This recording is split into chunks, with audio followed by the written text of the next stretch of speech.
اعوذ باللہ من الشیطان الرجیم بسم اللہ الرحمن الرحیم ولتکن منکم امۃ یدعون الی الخیر ویأمرون بالمعروف وینہون عن المنکر واولئک هم المفلحون سبحان ربک رب العزة عما یصفون وسلام علی المرسلین والحمد للہ رب العالمین۔ سامعین محترم، گزشتہ درس قرآن میں اللہ رب العزت کی طرف سے بیان کردہ انسانیت کی فلاح کے دو بڑے بنیادی اصولوں کا ذکر ہوا، جس میں ایک اصول تو تقوی اختیار کرنا ہے، تقوی اور ایمان اختیار کر کے کامیابی حاصل کی جا سکتی ہے، فلاح حاصل کی جا سکتی ہے،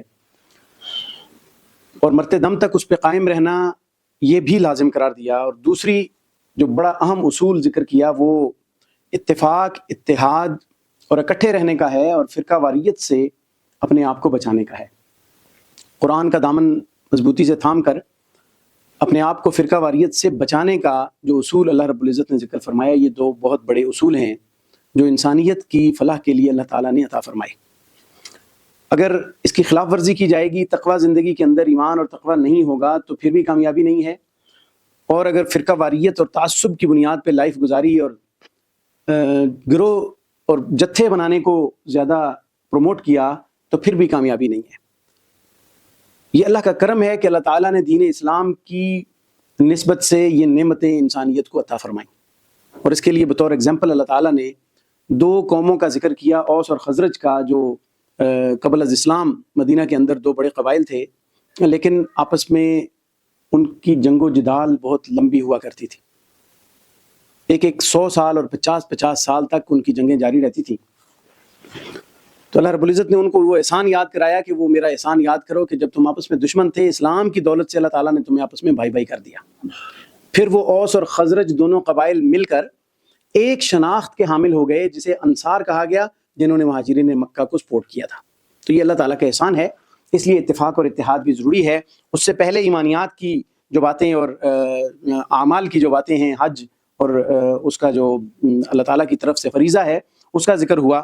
اب یہ سارے کار خیر، یہ نیکیاں، یہ بھلائیاں، یہ ایمان، یہ تقوی، یہ اتفاق، یہ اتحاد، یہ ایسی چیز ہے جو خیر کے کام ہے، بھلائی کے کام ہے۔ اللہ رب العزت نے اس آیت میں جو میں نے آج تلاوت کی، ارشاد فرمایا کہ یہ سارے خیر کے کام کنٹینیو تب رہ سکتے ہیں جب ان کو آگے پھیلانے کا بندوبست اپنے ذمہ لے لیا جائے۔ گویا کہ پہلے تو یہ جو چیزیں ہیں، یہ بھلائی کی چیزیں ہیں، خود اختیار کرنے کا حکم دیا اللہ رب العزت نے۔ یہاں سے اللہ رب العزت نے ان خیر کے کاموں کو آگے پھیلانے کی ذمہ داری اللہ رب العزت نے یہاں پہ عائد کی، اور وہ حکم ارشاد فرمایا وَلْتَكُمْ مِنْكُمْ أُمَّةٌ، چاہیے کہ تمہارے اندر ایک گروہ، ایک جماعت اس کام کے لیے مختص ہو، وہ لگی رہے، اس پہ کاربند رہے، يَدْعُونَ إِلَى الْخَيْرِ، وہ بھلائی کے کاموں کی طرف بلاتے رہیں۔ یہ جتنے خیر کے کام ذکر ہوئے، توحید اور رسالت کا پیغام ہو، یا جہاد اور انفاق کا پیغام ہو، یا اتفاق اور اتحاد کی بات ہو، یا کسی کو منع کرنا ہو برائی سے، اس کے اپوزٹ جتنے کام ہیں ان کو منع کرنا ہو، یہ ساری چیزیں خیر کی چیزیں ہیں۔ یعنی یہاں پہ پہلے ارشاد فرمایا یدعون الی الخیر، بھلائی کے کاموں کی طرف بلائیں۔ بھلائی کے کاموں میں وہ دونوں چیزیں شامل ہیں جو بعد میں ذکر فرمائیں، یعنی کسی کو اچھائی کا حکم دینا بھی خیر میں شامل ہے، برائی سے منع کرنا بھی خیر میں شامل ہے۔ تو یہ اوورآل اللہ تعالیٰ نے پہلے اس کی ایک اجتماعی شکل بیان فرمائی کہ وہ خیر کی طرف بلانے والے لوگ، ایک گروہ موجود ہو، ایک جماعت موجود ہو۔ یعنی کم از کم یہ ہونا چاہیے کہ امت کے اندر اس بھلائی کو پروموٹ کرنے کے لیے، پھیلانے کے لیے کچھ نہ کچھ لوگ اس ذمہ داری پہ لگے رہیں۔ اور اس کی سب سے بڑی ذمہ داری، علماء نے یہ لکھا ہے تفاسیر کے اندر، اور اس آیت کی تفسیر میں لکھا ہے کہ یہ اولین طور پہ علماء کی ذمہ داری ہے کہ وہ خیر کی طرف بلانے کی ذمہ داری لے کے لوگوں کو خیر کی طرف بلاتے رہیں، کیونکہ خیر کے صحیح پہلوؤں کو بھی وہ جانتے ہیں اور شر کے صحیح پہلوؤں کو بھی وہ جانتے ہیں، لہٰذا وہ اس کام پہ اولین ان کی ذمہ داری بنتی ہے، علماء کی ذمہ داری پہلے نمبر پہ بنتی ہے۔ وہ کیا کریں گے؟ یأمرون بالمعروف، وہ نیکیوں کا حکم دیں گے، نیک کاموں کا، معروف کاموں کا وہ حکم دیتے ہوں گے، اس کو لوگوں کے اندر پروموٹ کرتے ہوں گے، یأمرون بالمعروف، وہ لوگوں کے اندر اس نیکی کو پھیلائیں گے، توحید کی دعوت دیں گے، شرک سے روکیں گے، توحید کی دعوت دیں گے، رسالت کی دعوت دیں گے، وینہون عن المنکر، اور برائیوں سے وہ منع کرتے ہوں گے۔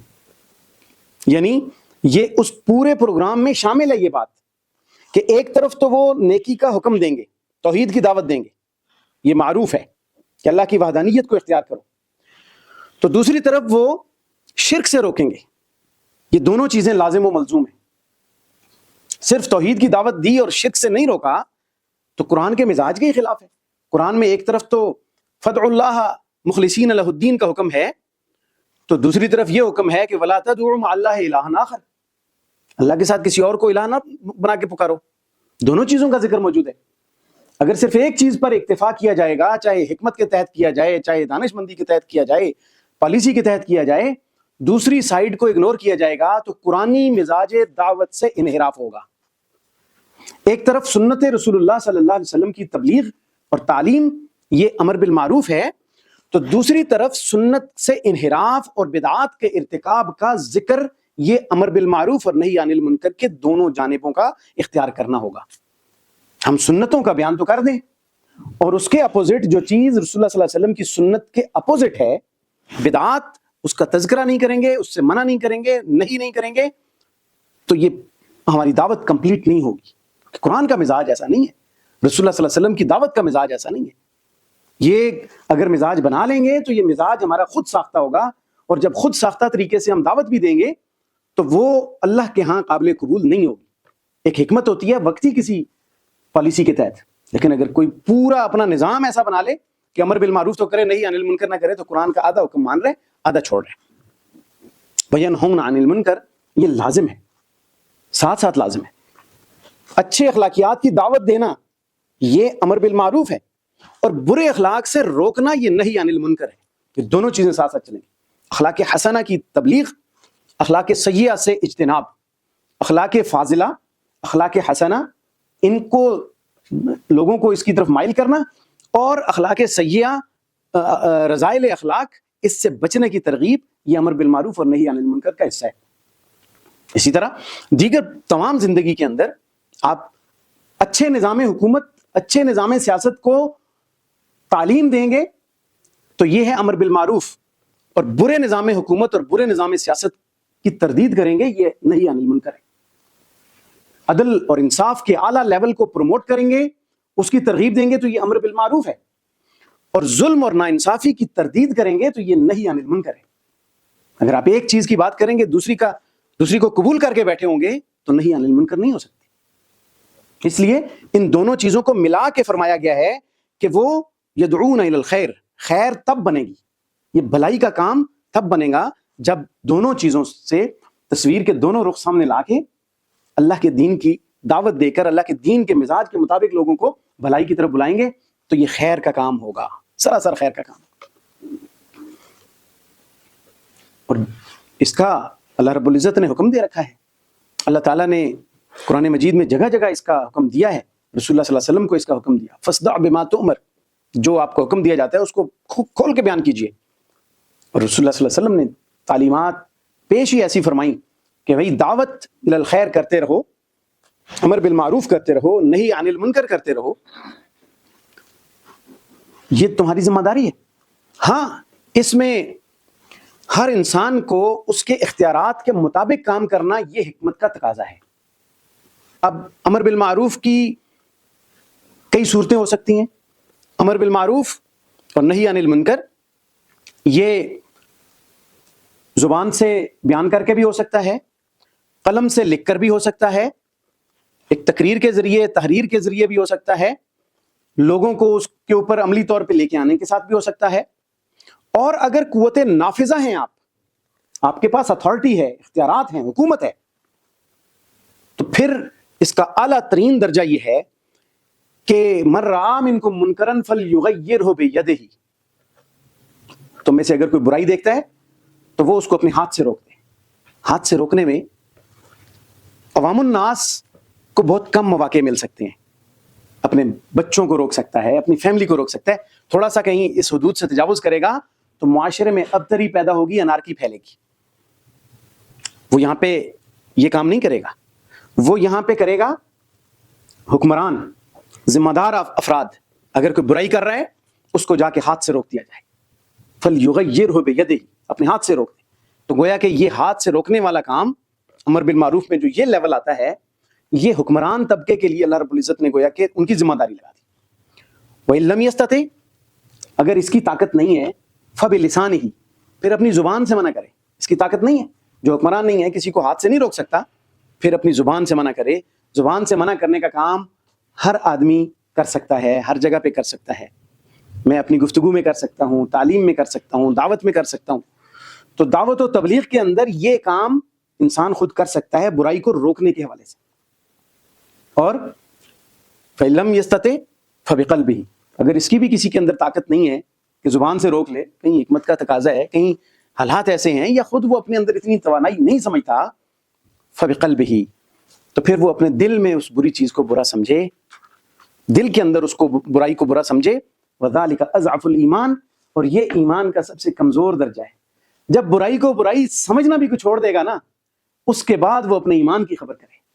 اس حدیث مبارکہ نے بڑے راز کھول دیے کہ جب ہم برائی کو برائی کہنا بھی چھوڑ دیتے ہیں تو ابھی ایک آخری درجے کا ایمان بچتا ہے کہ چلو کہنے کی ہمت جرت نہیں ہے، تو پھر دل کے اندر برا سمجھنے والا عمل لازمی کریں، کیونکہ اس سے آگے ایمان کا کوئی درجہ نہیں بتایا گیا. اس کا مطلب ہے اس کے بعد والی جو کیفیت ہے اس میں وہ برائی کو دل کے اندر تسلیم کر کے بیٹھ گیا ہے کہ یہ برائی اوکے ہے، اس میں مجھے کوئی حرج نہیں ہے. تو جب یہ ہو گئی تو گویا ایمان سے ہاتھ دھو بیٹھا ہے، اس کا ایمان آخری درجے پہ بھی نہیں ہے. ذَلِكَ أَضْعَفُ الْإِيمَانِ، اضعف مبالغے کا صیغہ ہے ضعیف کے لیے، کمزور ترین ایمان ہے. یہ سب سے کمزور ایمان یہ ہے کہ دل میں برا سمجھ لیا ہے. تو یہ ساری چیزیں مل کے امر بالمعروف اور نہی عن المنکر بنتا ہے، اور اس کے اندر انسان اپنی مقدور بھر کوشش کرے گا تو وہ اس ذمہ داری کو پہنچ جائے گا. تو جو ایسا کرے گا، یہ کوئی چھوٹا سا کام نہیں ہے. وَأُولَٰئِكَ هُمُ الْمُفْلِحُونَ، یہ لوگ فلاح پانے والے ہیں، کامیاب ہونے والے ہیں. جو ایسا کرے گا ایٹ دا اینڈ کامیابی اسے ملے گی. وَلَا تَكُونُوا كَالَّذِينَ تَفَرَّقُوا، اب ایک طرف تو یہ سارے اتفاق اور اتحاد کے کام، یہ انتشار کے کام، ان سے انتشار سے رکنا نہی عن المنکر ہے. اتفاق میں رہنا اور اتفاق کی دعوت دینا یہ امر بالمعروف ہے. جیسے کہ پچھلی آیات سے اگر ہم اس کو ریلیٹ کریں تو یہ ساری چیزیں جاری رکھیں، اور فرمایا کہ وَلَا تَكُونُوا كَالَّذِينَ تَفَرَّقُوا، ان لوگوں کی طرح نہ ہو جاؤ جنہوں نے جو فرقوں میں بٹ گئے، وَاخْتَلَفُوا، اور آپس میں اختلافات کیے، یعنی ایمان چھوڑ کے کفر کی طرف چلے گئے یا فرقہ واریت میں چلے گئے، مختلف گروہ بنا لیے. یہ اہل کتاب کو بنیادی طور پہ یہاں پہ خطاب کیا گیا ہے کہ ان لوگوں کی طرح نہ ہو جاؤ. اہل کتاب نے اپنی منمانی دین کی تشریحات شروع کر دی، اور اپنی مرضی کی تشریحات کے بعد مختلف گروہ اور فرقے بنا لیے، اور ان فرقوں کو ایک دوسرے کے خلاف لڑانا شروع کر دیا اور تکفیر شروع کر دی. نتیجہ یہ نکلا کہ اللہ رب العزت نے فرمایا کہ من بعد ما جاءہم البینات، اس کے بعد کہ ان کے پاس واضح نشانیاں آ گئی تورات کی، انجیل کی، اس میں یہ چیزیں اللہ کی توحید کا لکھا تھا وہ نہیں مانی، اور اس کے اندر شرک میں مبتلا ہو کے گروہ در گروہ بن گئے، آپس میں اختلافات کیے، فرقے بن گئے. بیسیکلی تو فرقہ واریت ان کی طرف سے آئی. تو واضح نشانیاں آ جانے کے بعد جنہوں نے یہ کام کیا ہے نا، فرقے بن گئے اور اختلافات میں پڑ گئے، تم نے ایسا نہیں کرنا. اس میں وہ دین کے اختلافات شامل ہیں جو ایمانیات کے حوالے سے، جو کسی کا تعبیر کے اندر اختلاف علماء کا ہو جاتا ہے، فقہا کا ہو جاتا ہے، وہ اس میں شامل نہیں ہے، کیونکہ وہ تو علمی طور پہ گفتگو ہے، ڈیبیٹ ہے، ڈسکشن ہے، ڈسکورس ہے، اس کو تو انسان آگے بڑھاتا ہے تو علم آگے بڑھتا ہے. وہ تو صحابہ کرام کے اندر گفتگو کے اندر تعبیر کے اندر اختلاف ہوتا تھا تو اس کو کبھی کسی نے کفر کا سبب نہیں بنایا ایک دوسرے کے لیے. فقہا کے درمیان اختلافات رہے ہیں لیکن فتویٰ بازی کا عمل نہیں آیا وہاں پہ. تعبیرات کے اختلافات رہے ہیں لیکن فتوے نہیں شروع ہوئے. یہ تو ہمارے ہاں اس دور میں آ کے شدت پسندی اتنی اختیار کر گئی فرقہ واریت میں کہ چھوٹی چھوٹی بات پہ ایک دوسرے کو کافر قرار دینے کا ایک ہمارا رواج پڑ گیا، حالانکہ متقدمین علماء میں یہ ترتیب نہیں تھی. اور یہ جو علمی اختلافات ہوتے ہیں یہ اس کا مصداق نہیں ہے. تو فرمایا اولئک لہم عذاب عظیم، ایسے لوگوں کے لیے بہت دردناک عذاب ہے جنہوں نے فرقے بنائے اور ان فرقوں کی بنیاد پہ اختلافات کو اتنا اوپر لے کے چلے گئے کہ پھر وہ جدا جدا ہو کے گروہ در گروہ ہو گئے. ان کے لیے بہت بڑا عذاب ہے. اس دن یہ عذاب ہوگا یوم تبیض وجوہ وتسود وجوہ، جس دن بہت سارے چہرے ایسے ہیں جو سفید ہوں گے، چمکدار ہوں گے، ان پہ نور چمک رہا ہوگا. اس قیامت والے دن کا منظر پیش کیا کہ ایمان والوں کے چہرے اس دن روشن ہوں گے، چمکدار ہوں گے. وَتَسْوَدُّ وُجُوهٌ، اور کچھ چہرے اس دن سیاہ ہوں گے. اب روشن کن کے ہوں گے اور سیاہ کن کے ہوں گے، آگے اللہ رب العزت نے اس کی تفصیل بیان فرما دی. فَأَمَّا الَّذِينَ اسْوَدَّتْ وُجُوهُهُمْ، پس جن لوگوں کے چہرے سیاہ ہوں گے ان کو یہ کہا جائے گا اکفرتم بعد ایمانکم، کیا تم اپنا ایمان لانے کے بعد کفر میں چلے گئے تھے؟ ایمان آ جانے کے بعد کفر میں چلے گئے تھے.